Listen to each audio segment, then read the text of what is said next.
Hello and welcome to the Canaccord Wealth Coffee Break podcast.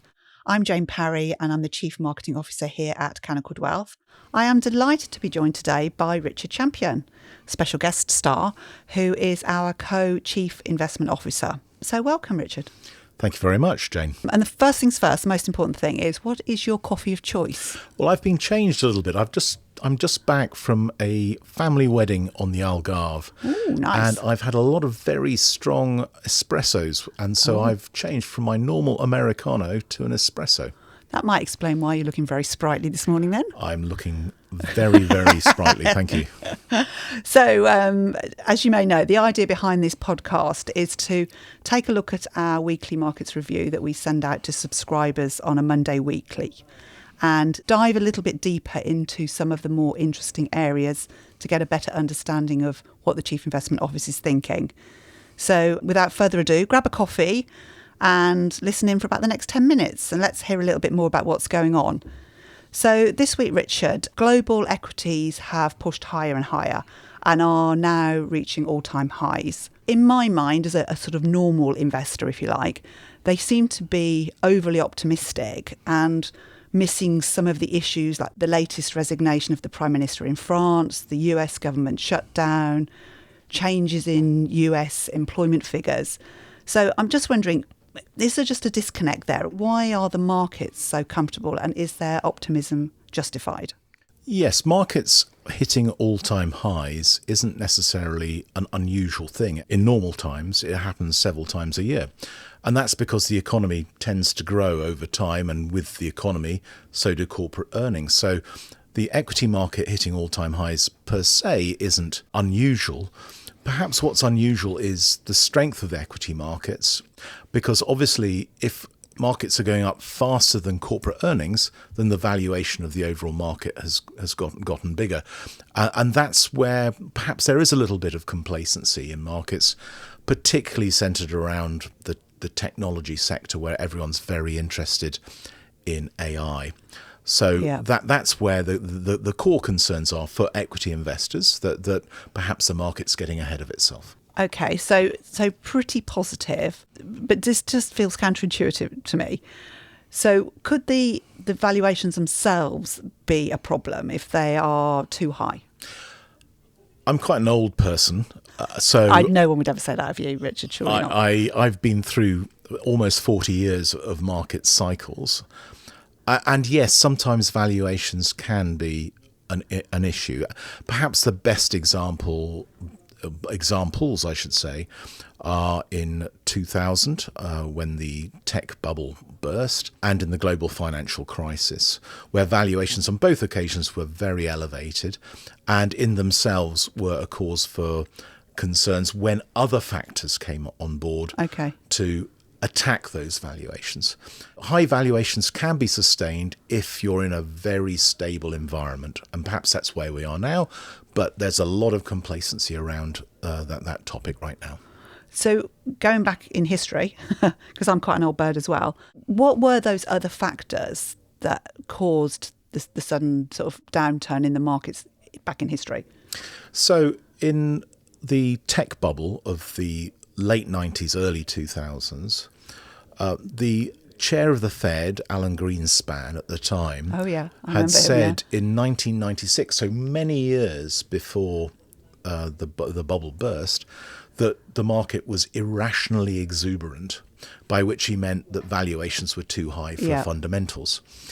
But we had a number of events in the late 90s where you had an emerging market crisis. Russia defaulted on their debt. You had a very large hedge fund blow up, which caused the Fed to cut interest rates. But by the end of 99, they had to start raising interest rates. And raising interest rates was what triggered the flight from technology stocks at the time. And that's what caused that bubble to burst. So the outside element was the fact the economy was growing too strongly, and the Fed had to raise interest rates to tamp down on that growth. So this time around, obviously the Fed's just reduced interest rates. Can you just explain the difference in that situation compared to now? the Fed's had to reduce interest rates for one primary reason. They've got what's called a dual mandate, which is price stability and effectively keeping full employment. Price stability, you can have a discussion about inflation in the US is slowly increasing, not nearly as badly as it is in the UK, but the employment market's hit a soft patch in basically from the end of April to certainly until the end of August. We've hit a real soft patch. Yeah, soft patch, that means fewer people employed. Fewer people are getting employed. In fact, in 1 month, they had a negative number of new employment, so people were net losing their jobs. So the Fed does have this dual mandate, so it had to look at that and say, what should we do to try and counter that? Despite the fact they are nervous about inflation because of the impact of tariffs, they still cut those rates. Now, the market thinks we might get another 5 or even 6 interest rate cuts. I think that's probably too optimistic. But I think we'll still get 1 or 2 more because we've got this uncertainty about the employment market. Okay. So we've talked about equities being an all-time high. Last week we talked about gold being an all-time high. It's got higher since, of course. Yeah, of course it has, yeah. So the other element, I guess, is what we call in the weekly markets review, the credit markets. In my world, that's bonds and gilts. Yeah, so just to be clear, credit markets are company bonds and gilts and treasury bonds are government bonds. Okay. So company bonds have been doing very well recently and for many years, actually. In the old days, you would have... We're going back in time again. We are again, I guess. The benefits have been having a few grey hairs. In the old days, you'd have said, well, if the difference you're paid in terms of higher interest on your company bonds gets too small compared with government bonds, you need to think very carefully about whether company bonds are good value, because governments generally don't default. Companies can go bust. Just say that to me again. So if the interest you're paid for lending money to a company is only slightly more than lending money to a government, you would lend money to the government via a gilt or a treasury. Normally, that's right. And right now, the difference isn't that big. In fact, on many measures, it's the lowest it's been for decades. Smallest gap. The smallest gap. Yeah. So you don't get a big premium for lending money to companies compared to lending money to governments.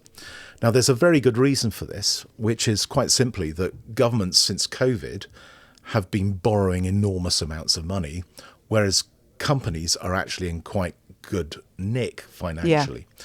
So there's a reason why that is there, that small difference is there, and we think it's still sustainable because of that relative financial strength. So just thinking about our clients and investment portfolios, the mix of equities and company bonds? Correct. Well, and some government bonds as well. Yeah, we still believe in that diversified approach. Equities feel to us like they're fairly fully valued, but justifiably so. And rather concerningly, in some ways, bonds also look fairly fully valued, but justifiably. So we want to have both. We are more vigilant than we have been for a number of quarters right now because valuations are quite high. Yeah. But at the moment, we can't identify that trigger, that rising interest rates or whatever the trigger is, that will sort of spoil the party. Right. Thank you very much. Thank you for your time. I think I just need to sum up what's in my Canaccord takeaway coffee cup today. So markets are flying high, both equities and bonds, particularly corporate bonds we talked about, even as the world feels fairly wobbly to the rest of us. Political crises, French prime ministers coming and going. Bonds are definitely making a comeback. So we are sort of asking, is this naive optimism, just denial? But actually, at the moment, we're watching this space very carefully just to see if there are any of those external triggers that might cause this to change, like you were talking about back in the day in year 2000 odd. We have to be very alert to that, and as I said, vigilant. We have 3 words we like to describe our approach, which is balanced, which is where we are, balanced between equities and bonds, dynamic, ready to move if need be, and flexible in our mindset. So if the events underscoring markets change, we need to change our views too. At the moment, we don't see a need to. Okay, brilliant. Thank you so much for your time. I hope to see you again on the podcast. Thank you very much. Thank you. Investment involves risk. The value of investments and the income from them can go down as well as up, and you may not get back the original amount invested. Past performance is not a reliable indicator of future performance. The information provided is not to be treated as specific advice. It has no regard for the specific investment objectives, financial situation, or needs of any specific person or entity. It is accurate at the time of recording and is subject to change.